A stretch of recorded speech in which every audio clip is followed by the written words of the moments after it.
এয়া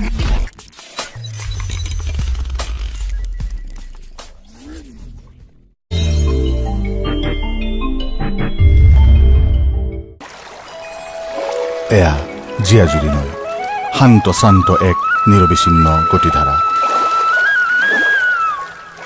অথচ ইয়াৰ ৰূপোৱালী পানীত লিপিবদ্ধ হৈ আছে মৌজুৰি গাঁৱৰ দুৰ্বিষহ বেদনাৰ পঞ্জীভূত অধ্যায়, য'ত কাৰোবাৰ হাঁহি কান্দোন সুখ দুখ পোৱা নোপোৱাৰ ৰুদ্ধ বেদনাৰ লগতে কোনো এচামৰ হিংসা বিদ্বেষে জন্ম দিয়া এক জঘন্য ঘটনাৰ অলিখিত ইতিহাস, যাৰ নাম ইপাৰ সিপাৰ।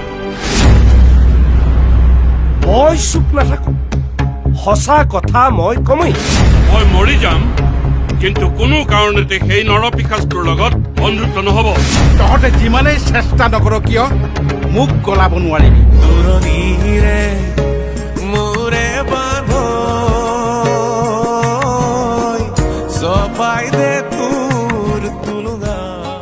তাৰ পাছতো মৌজুৰিৰ বুকুৰ পৰা হেৰাই যোৱা নাই কোমল প্ৰেমৰ সুকোমল আৱেশ।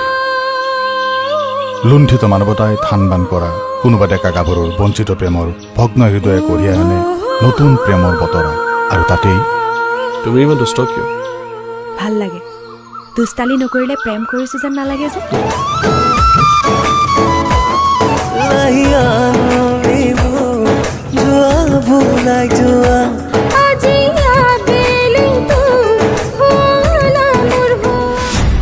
ভাই ইয়াক জীপা চম্ভালিবলৈ কওক, নহ'লে কিন্তু কথা বেয়া হৈ যাব।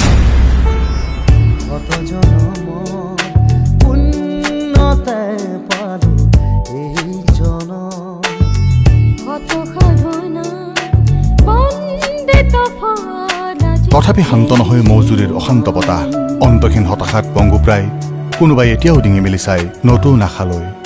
কেতিয়া একাত্ম হ'ব পাৰাপাৰহীন এই ইপাৰ সিপাৰ।